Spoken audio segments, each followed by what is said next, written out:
Ambassador Elena Vasquez had been sitting in the petitioner's alcove for 6 hours. The seat was designed to hurt.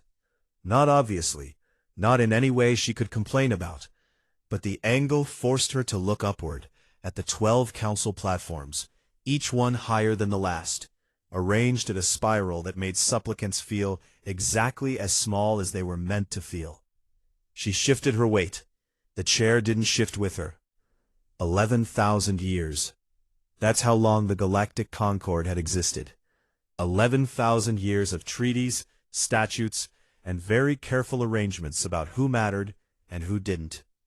Humanity had been aware of the Concord for 47 of those years. They had held observer status for 47 of those years. They had followed every protocol, filed every form, and smiled through every insult for 47 years. Today was supposed to be different. Today, humanity was petitioning for full membership. Elena checked her datapad. The session had been rescheduled 4 times. First for a lunch break that lasted 2 hours. Then for an emergency consultation about trade routes in a sector she'd never heard of. Then for something the translator rendered as ceremonial reflection period, which apparently meant the Moldari delegation needed to eat live insects in private. She was starting to understand the game. The council chamber was enormous. Cathedral ceilings stretched upward into darkness, carved from something that looked like bone, but probably wasn't. 12 species occupied the 12 platforms. The Velthari, tall and gray-skinned, with eyes that never seemed to blink.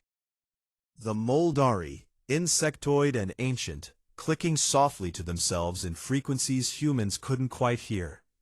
These were the hegemony species, the founders. The ones who remembered when humanity was still painting on cave walls.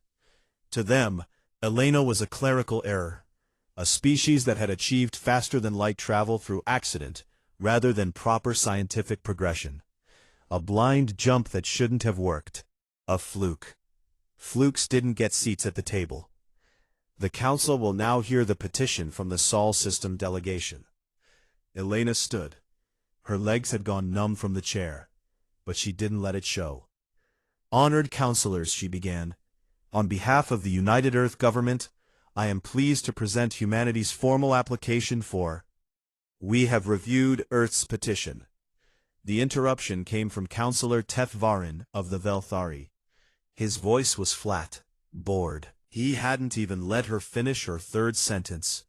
Denied. The word hung in the air. Your species lacks the minimum developmental threshold for membership consideration. Your technological base is unstable. Your political structures are fragmented. Your collective history of violence suggests inadequate social maturity. Tethvarin's thin mouth curved into something that might have been a smile. Return in 300 years. Perhaps by then you will have evolved. Laughter. Soft, but present. The Crucine delegate made a sound like wind chimes in a storm.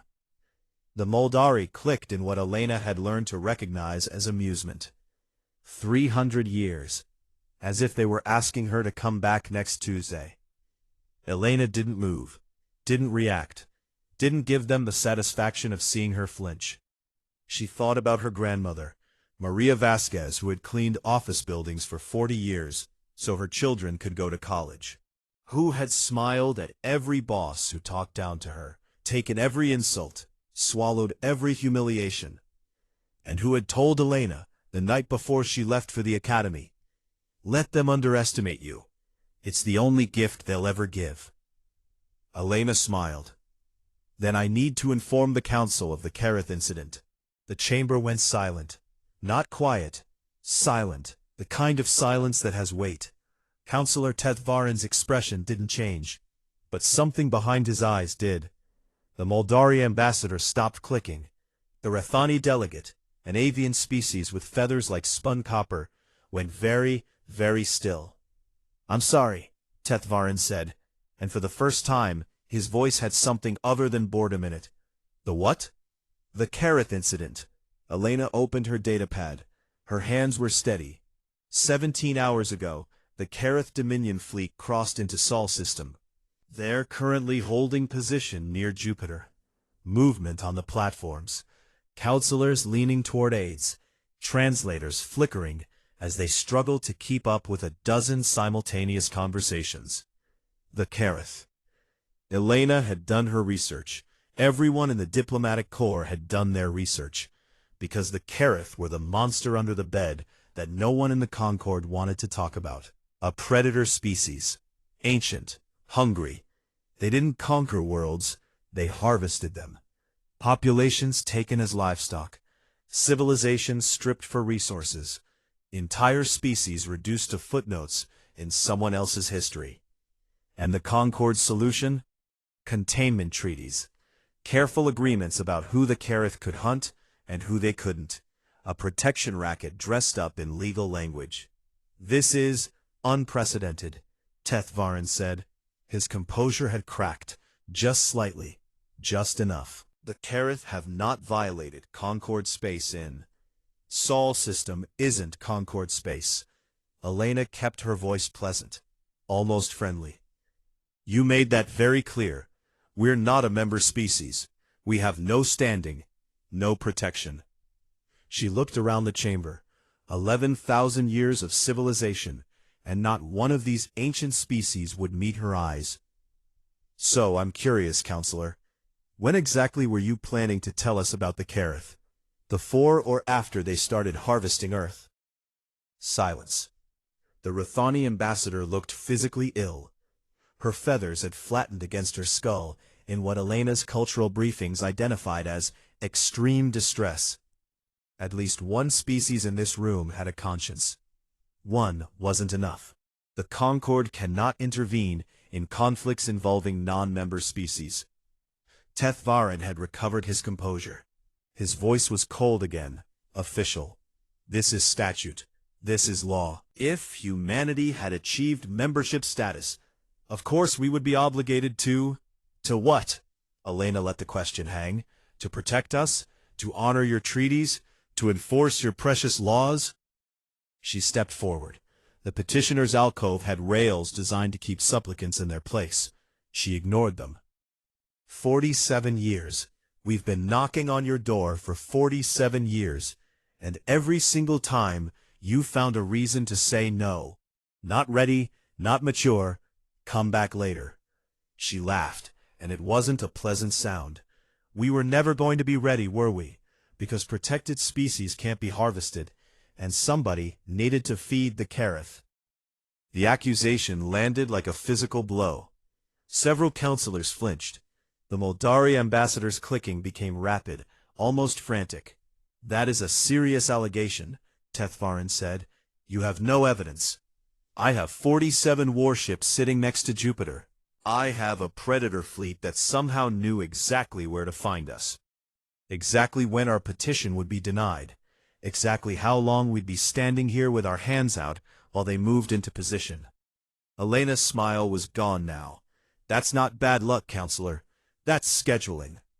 She closed her datapad. I need to inform my government. I'll return within the hour. She turned and walked toward the exit. The ancient doors, carved with symbols older than human civilization, parted before her.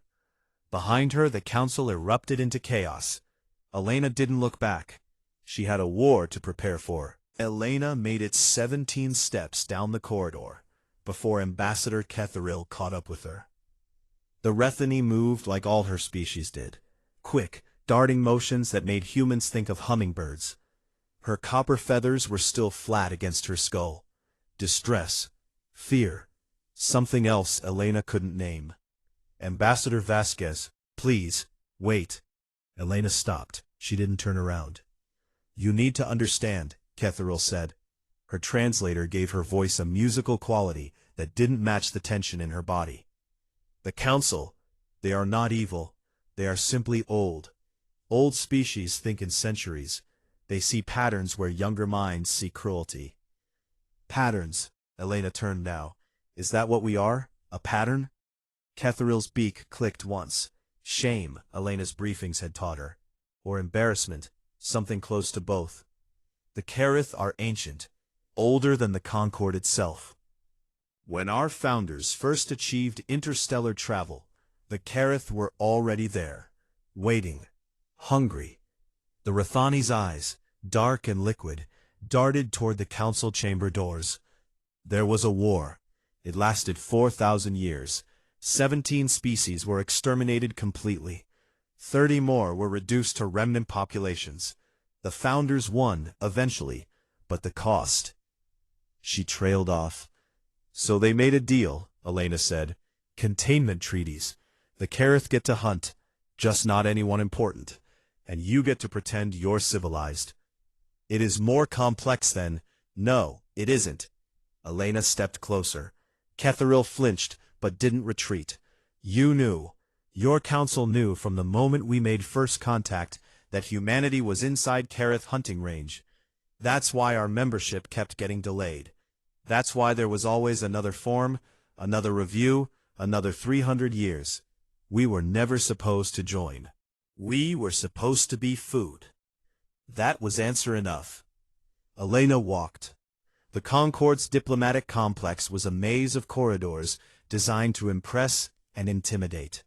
Soaring architecture, impossible engineering. Every surface covered in the history of species that had mastered the stars, while humanity was still figuring out bronze. She passed a memorial wall. Names carved in 100 different scripts. Species that had been lost to natural extinction events over the millennia. She wondered how many of those extinctions had been natural at all. Her communicator chirped. Admiral Chen's voice, tight with controlled fury. Elena, we need you back. Now. On my way. She found them in the human delegation's quarters, a modest suite that the Concorde had generously provided on the lowest level of the complex.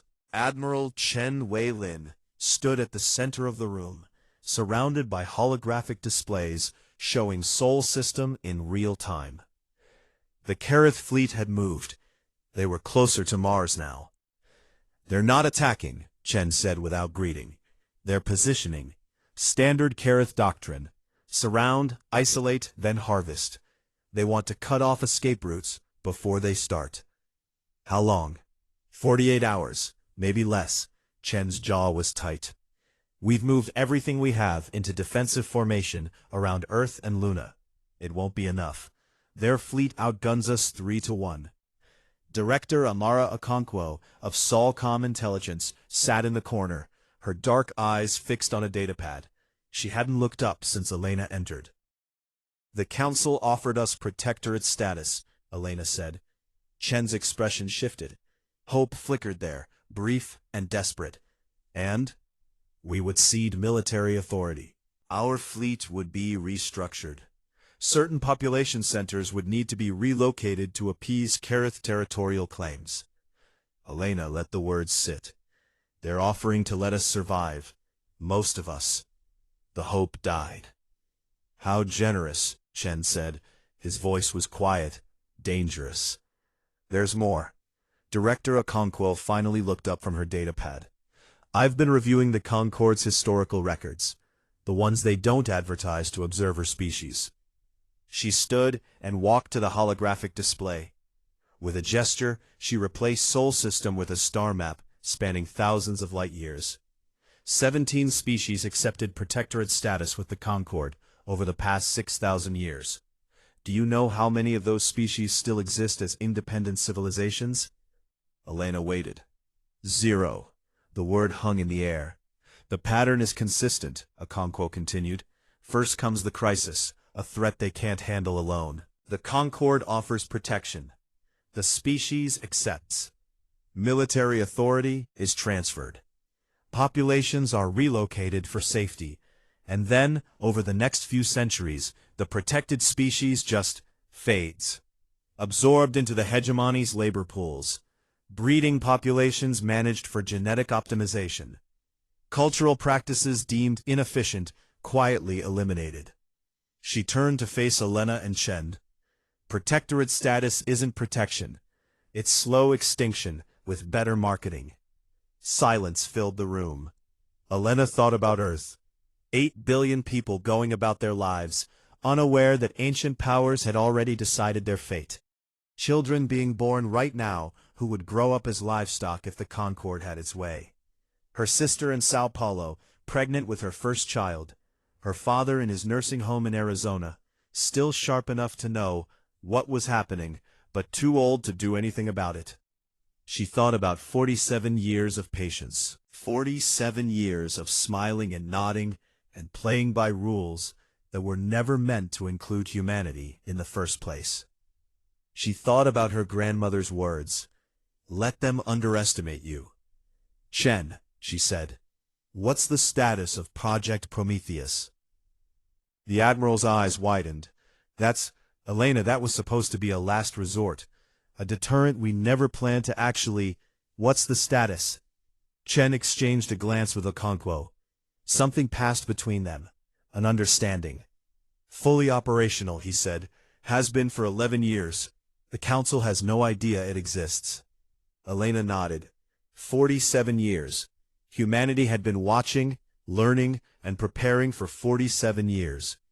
Not because they'd known about the carrots specifically, but because they'd read the Concorde's history. They'd seen what happened to junior species who trusted the hegemony's protection. And they had decided, very early on, that Earth would not be managed. "Director Okonkwo," Elena said, "the Tunguska file, is it ready?" Okonkwo's smile was thin and sharp. "It's been ready for 30 years. We were just waiting for the right moment to use it. I think the moment has arrived." Elena straightened her jacket, checked her reflection in the darkened window. She looked tired. She felt tired. But under the tiredness was something else. Something that felt like teeth. "Admiral, you're with me.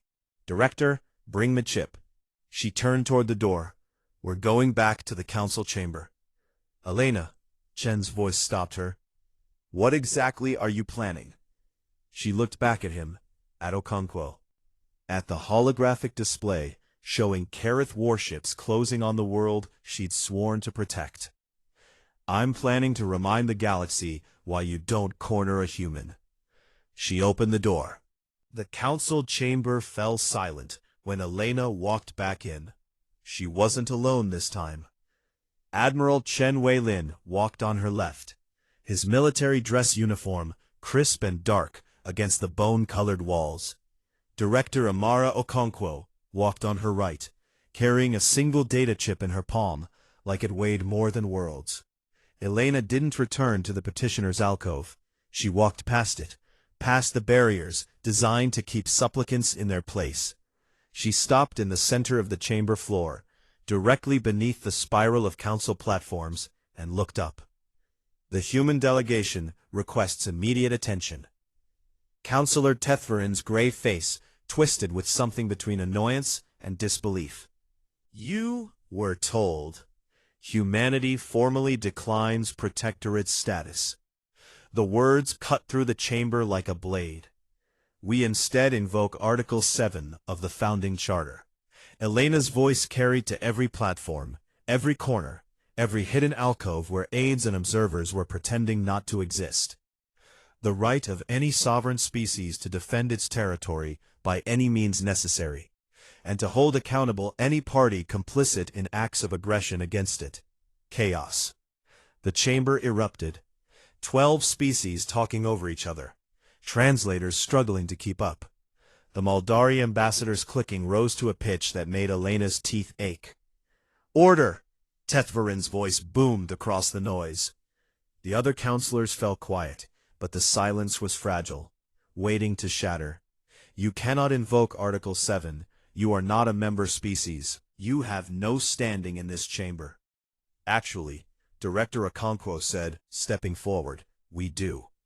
She held up the data chip. 312 years ago, a Concorde survey vessel entered Earth's atmosphere without authorization.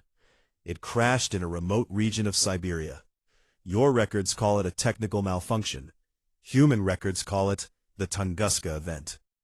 The Moldari ambassador stopped clicking. Okonkwo smiled. It wasn't a nice smile. "We recovered the ship. We recovered the crew. We recovered the documentation that formally logged Earth as a contacted species under Concord Statute 447, Section 12. She inserted the chip into the chamber's central display, which, under your own laws, grants us provisional standing for exactly this purpose. The holographic display flickered to life. Documents appeared, sensor logs, communication records, a formal contact report bearing Concord authentication codes that couldn't be faked. You knew about us, Okonkwo said. For 3 centuries you knew, and you chose to leave us unprotected, to leave us available. Tethvaren's composure cracked.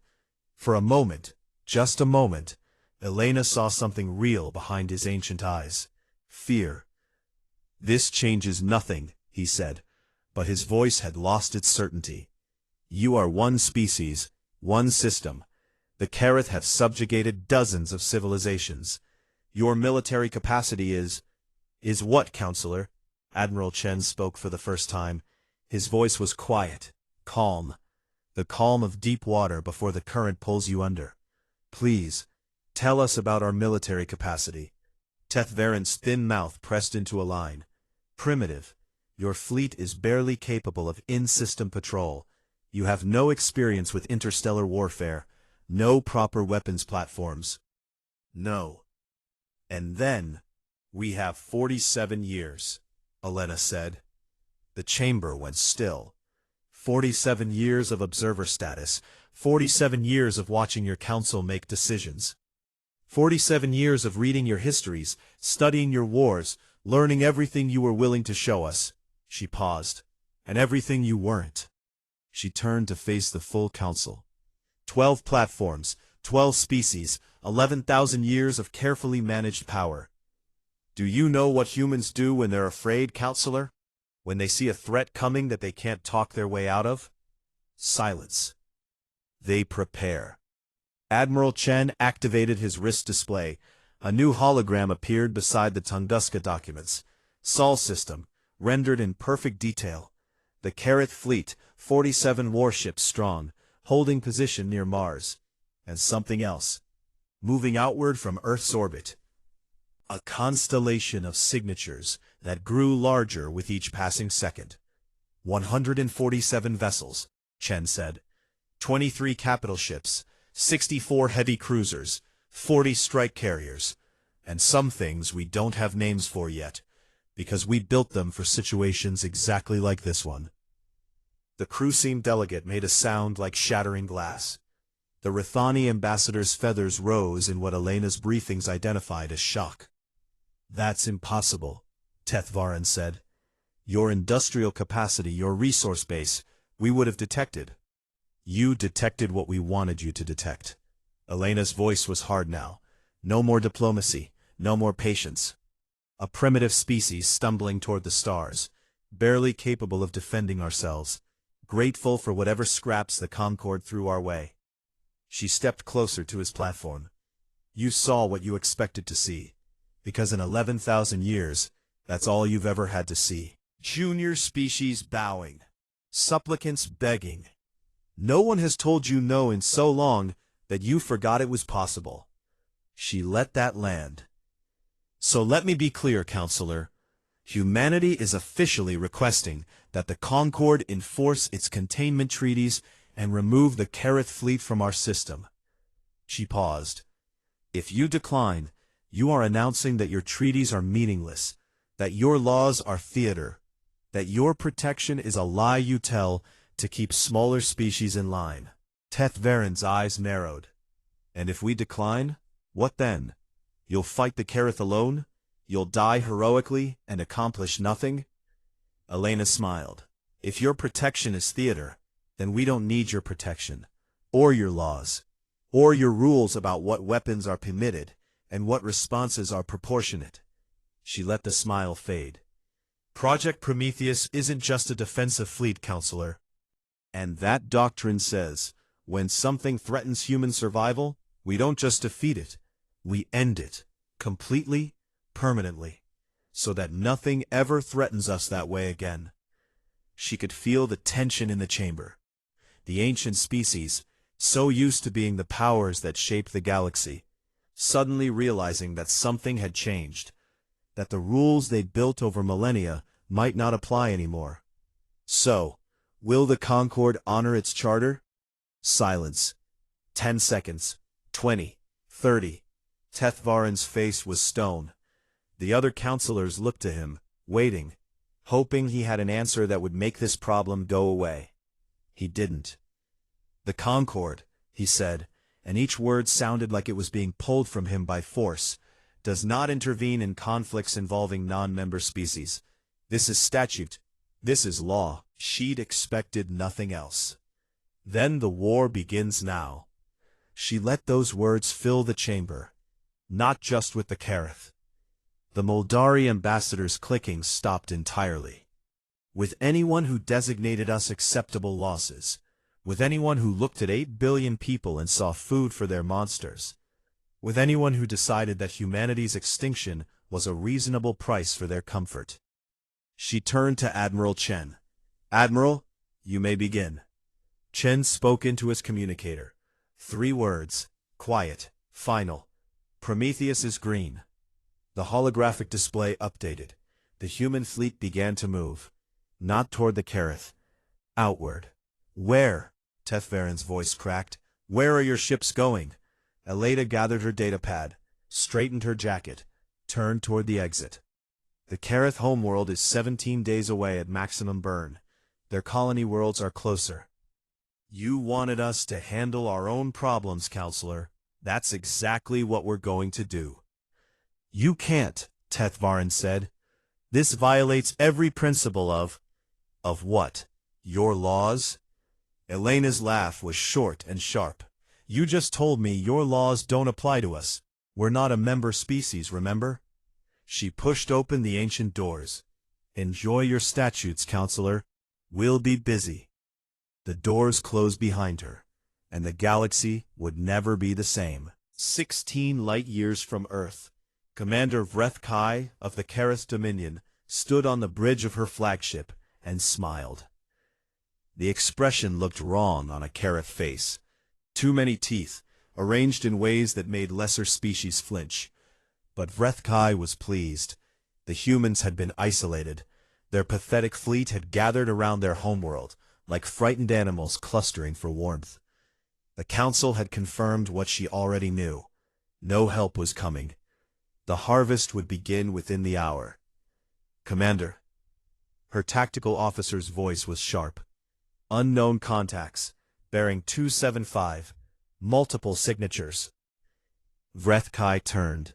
The tactical display showed her fleet, 47 warships, each one a veteran of 100 harvests, positioned in perfect formation around the human system. And beyond them, approaching from the outer dark, something else. A lot of something else. "Identify." "Drive signatures don't match any known species. They're—" The officer paused. "They're human." Vreth Kai's smile faded. "That's impossible. Human fleet capacity is—" "Commander, incoming transmission." The main display flickered. A human face appeared. Male, middle-aged, wearing a uniform Vreth Kai didn't recognize.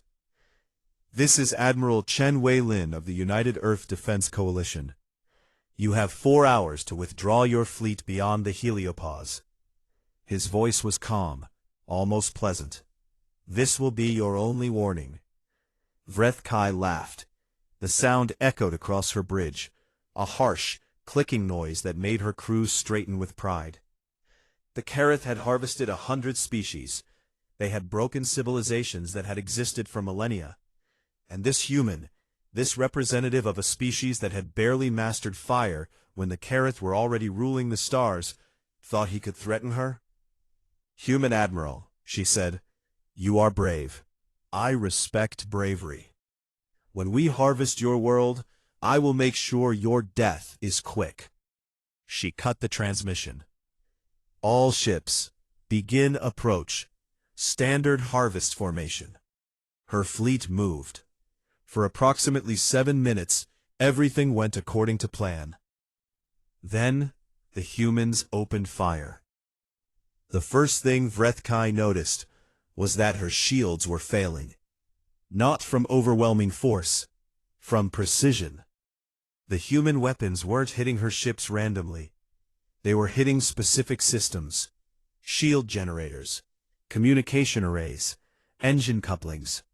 Every shot was placed exactly where it would do the most damage with the least energy expenditure. How? She gripped her command chair as another impact shook the flagship. How are they targeting so accurately? Their sensor technology is centuries behind. Commander, multiple boarding contacts on decks 7 through 12. Vrethkai's blood went cold. The humans were boarding her ships, not destroying them, taking them. She opened a fleet-wide channel. What she heard made her freeze. Screaming, gunfire, and something else. Human voices, coordinating in tight, professional bursts of communication. Moving through Kareth vessels like water through cracks in stone. Not fighting like a species that had never experienced interstellar war. Fighting like predators. All ships, retreat, fall back to... The flagship shuddered. Lights flickered.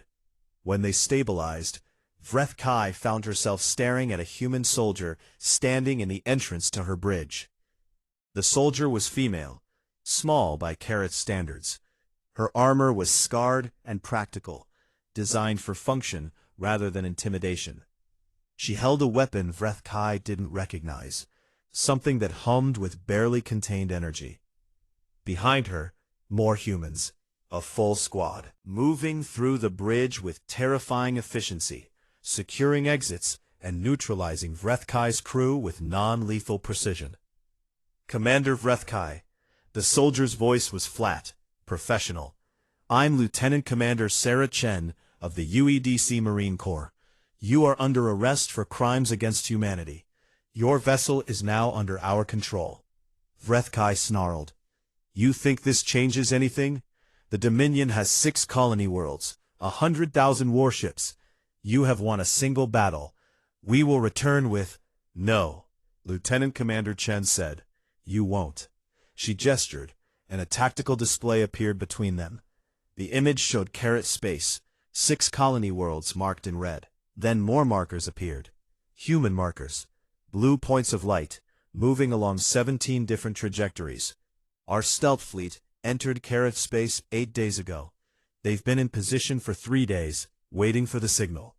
Chen's voice held no emotion. In approximately 4 months, those 6 colony worlds will be gone. Not destroyed, dismantled. Every military installation eliminated. Every warship facility crippled.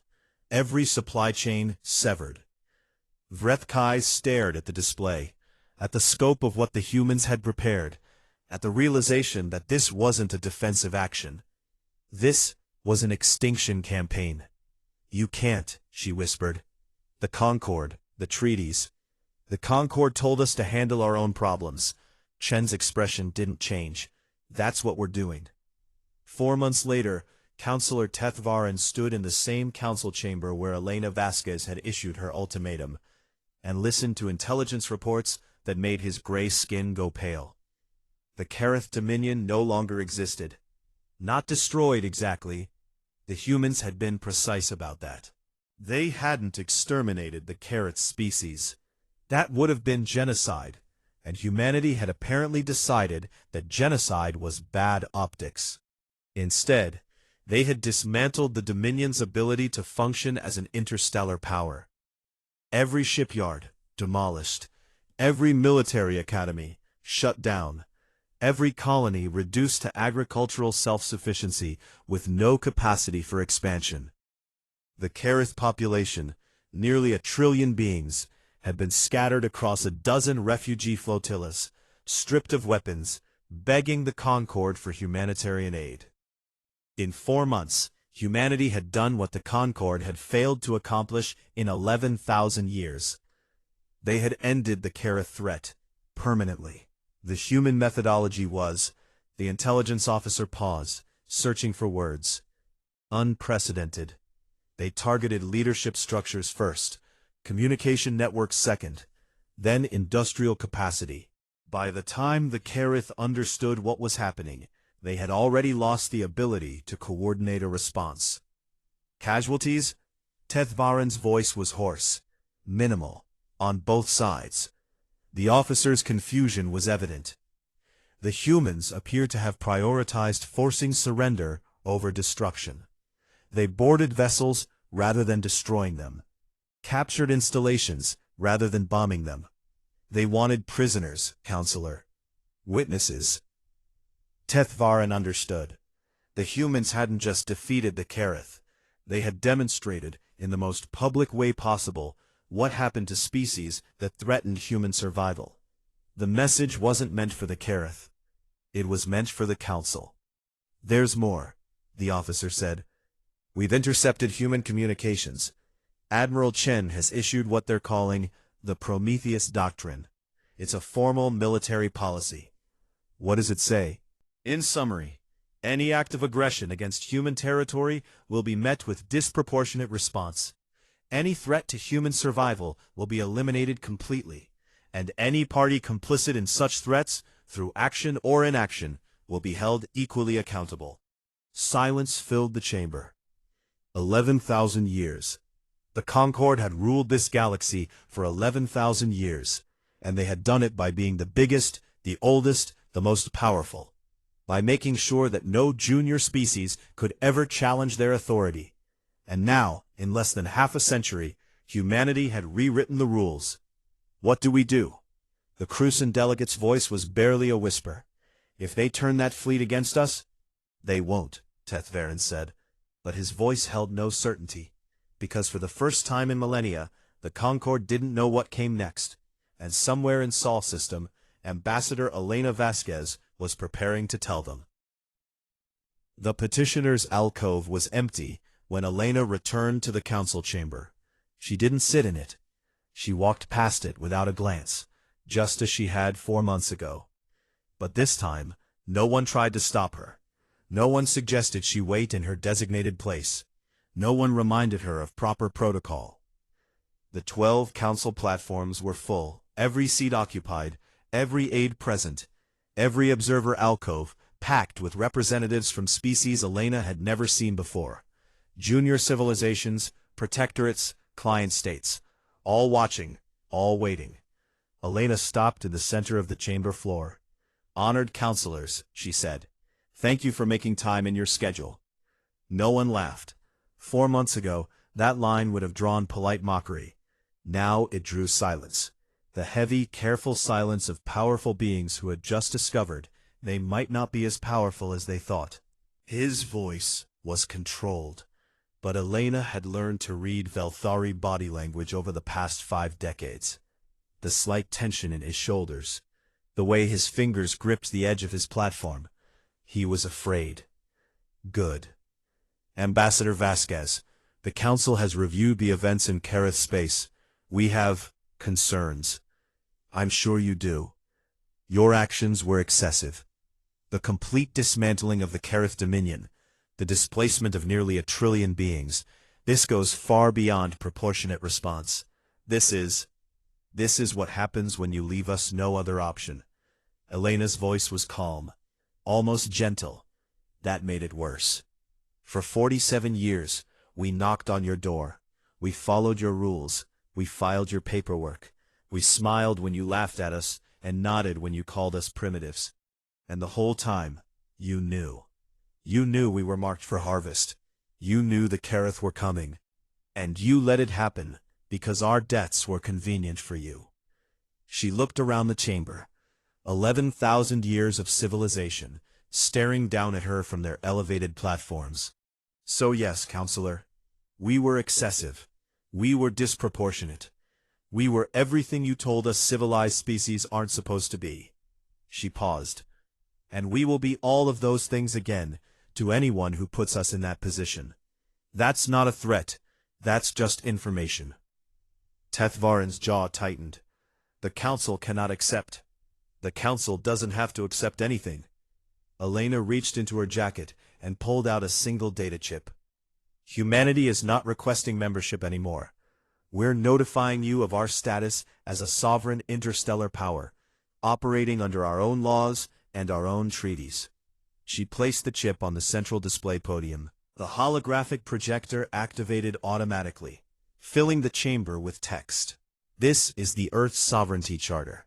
It outlines our territorial claims, our military doctrine, and our terms for diplomatic relations with other species. She stepped back. You have 30 days to review it. After that, it goes into effect whether you agree or not. The Moldari ambassador's clicking rose to a sharp pitch. You cannot simply declare. We just did. Elena turned to face the full council, her voice carried to every corner of the ancient chamber. Here is what we want. 1. Recognition of human space as sovereign territory, not subject to Concord jurisdiction. 2. Full access to interstellar trade routes, without Concord taxation or oversight. 3. The right to establish diplomatic relations with any species we choose, including those currently under Concord protection. The cruising delegate made a sound like breaking ice. That third point, you're asking us to let you recruit our client species. I'm telling you that species under your protection will now have an alternative. Elena's expression didn't change. We're not going to force anyone to leave the Concord. But if they want to talk to us, if they want to hear about arrangements that don't end in slow extinction, we're going to have that conversation. From the observer alcoves, Elena heard rustling, movement, junior species representatives leaning forward, whispering to each other in languages the Concord's translators didn't bother processing. She had their attention. And if we refuse? Tethvaren's voice was quiet now, dangerous. If the Council decides that humanity has become a threat to galactic stability? Elena smiled. It was the first real smile she'd shown in months. Before you answer that question, I want you to think very carefully about what you just watched us do to the Kareth. She let the silence stretch. 100,000 warships, 6 colony worlds, 1 trillion citizens, an empire that had terrorized this galaxy for longer than human civilization has existed. She tilted her head. Gone in 4 months, not because we hated them, because they threatened us, because we decided that they needed to stop being a problem. She stepped closer to his platform.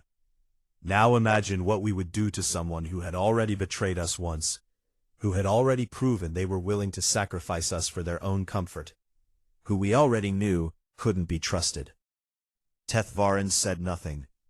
We're not asking for permission, Counselor. We're offering you a chance to be neighbors instead of enemies. But don't pretend you have the option of making us go away, because we both know you don't. She turned to leave. Ambassador Vasquez, the voice came from the Rathani platform. Ambassador Ketheril, her copper feathers raised in what Elena's briefings identified as hope. What about species currently under Concord protection who wish to reconsider their arrangements? The question landed like a stone in still water. Ripples spread through the chamber. The junior species in the observer alcoves went very still. Elena looked up at the Rathani ambassador, at the desperate hope in her dark eyes, at the careful way she had phrased her question, so that it could be interpreted as academic curiosity, instead of what it really was. A cry for help. Earth has an open-door policy, Elena said. Anyone who wants to talk is welcome. She saw Ketheril's feathers settle, saw the tension leave her shoulders, saw something change in the eyes of the other junior species representatives, a spark of possibility that hadn't existed 5 minutes ago. She had given them a lifeline. Now they would have to decide whether to grab it. Tethvaren's voice cut through the moment. You've made enemies today, Ambassador. Powerful ones, old ones. You think your species can survive what's coming? Elena stopped at the door. She thought about her grandmother, about 40 years of cleaning offices and swallowing insults, about the gift of being underestimated. She thought about humanity, about the cave paintings and the bronze tools and the 1,000 generations of people who had survived ice ages and plagues and wars and their own worst impulses, who had looked at every impossible obstacle and said, "Fine, we'll figure it out." She thought about the Kareth Dominion, scattered across refugee flotillas, learning the hard way that there were worse things in the galaxy than them. She turned back to face the Council one last time. "Counselor," she said, "everything that's ever tried to kill us is extinct." She pushed open the ancient doors. "We're still here." The doors closed behind her, and in the silence that followed, the galaxy began to change.